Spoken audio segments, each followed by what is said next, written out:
il faut dire les choses, il fait l'unanimité en même pas un mois depuis qu'il est débarqué au club. Et croyez-moi, c'est pas seulement parce qu'il a une aura, parce qu'il a un charisme et parce qu'il a été aussi, puisqu'on en parle en ce moment, et on n'a pas fini, il a été champion du monde. Non, c'est parce qu'il s'est tout de suite intégré dans ce projet niçois et qu'il a demandé à toutes les composantes du club de l'aider, je dis pas le soutenir, mais de l'aider, d'être force de suggestion. Et évidemment, lui, il a aussi sa stratégie en tête. Il est venu aussi avec certains de ses hommes de Manchester, en passant par New York et maintenant Nice. Le deuxième point, c'est le budget de l'OGC Nice. Ils ont un budget autour de 50 millions d'euros. Ils ont dit les choses très clairement. Eux, ce qu'ils visent, c'est minimum la 10e place du championnat. Je dis minimum parce qu'il faut être toujours un petit peu prudent quand on a un budget comme celui-ci. Évidemment, ils ne vont pas se priver de faire mieux. Ils ont très bien vendu jusqu'à présent, autour de 70 millions d'euros, avec les ventes de Seri et le marchand à Fulham, la vente de Pléa qui vient de se faire au Mönchengladbach, au Borussia Mönchengladbach. Donc, ils ont de l'argent à dépenser. Ils ont mis quelques millions d'euros, presque une dizaine, sur Danilo Barbosa, le milieu de terrain défensif qui vient remplacer Seri et qu'ils observaient depuis plus d'une saison déjà. Justement, plus Christophe Herrel qui arrive de Christophe Herrel, beaucoup de monde est parti, mais on n'a pas encore de nom ronflant à l'OGC Nice. Tu as l'argent.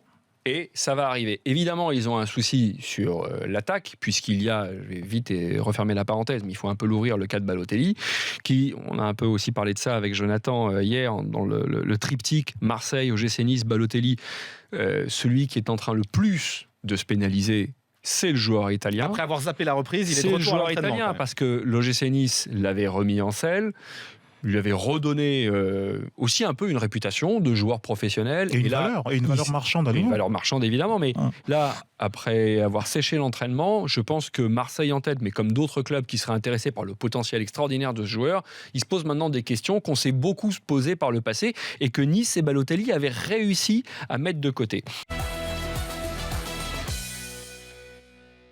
Par rapport à l'image qu'il donne, qu'on voit de lui dans les médias, j'ai comme l'impression que Paris Saint-Germain peut l'intéresser, mais je crois que la starisation, trop de monde, pas son truc, il est discret. J'ai l'impression que la discrétion, il est bien en Angleterre, voilà. Quelque chose me dit, parce que s'il vient à Paris, on va attendre énormément de lui. Je pense que maintenant, tous les champions du monde, on va attendre énormément d'eux, et j'ai comme l'impression que, vous savez, il y a quand même une grosse communauté africaine ici. Vous savez, c'était comme à l'époque de Bokandé, tous ces joueurs-là. C'est-à-dire que les Africains vont peut-être venir et lui, peut-être que lui, ça, ce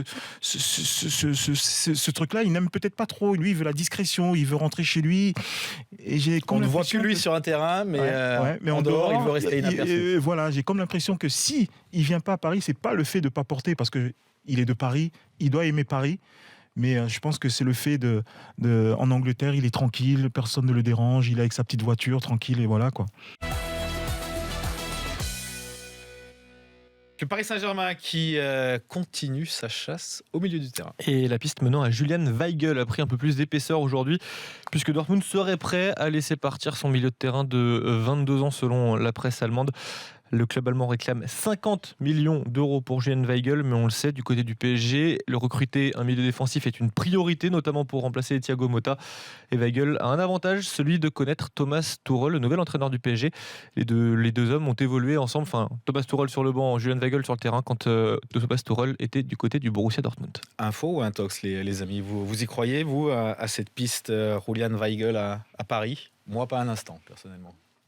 Je ne sais pas, moi, sur la question d'y croire, je vois que si c'est 50 millions d'euros, c'est a priori déjà 50% de l'enveloppe du Paris Saint-Germain consacrée au transfert, vu qu'ils sont ils doivent respecter les coûts imposés par le fair play financier. Après, il y a aussi un prix pour le Paris Saint-Germain, pour un joueur comme Weigl, par rapport à d'autres écuries européennes, même des gros calibres. Il y a un prix pour le PSG parce que c'est l'argent des Qataris. Je ne sais pas si j'ai pas plus d'infos que ça, moi. Je les commente simplement, mais là, ouais, c'est cher payé, je trouve. Voilà. Non, et surtout, c'est pas un joueur franchement extraordinaire. C'est pas non plus un joueur de très très grande classe. C'est un joueur en devenir. Il est encore jeune. Effectivement, je suis un peu sur la ligne de François. Ça serait cher payé pour un joueur qui n'a pas encore franchement montré grand chose au football de haut niveau, quoi.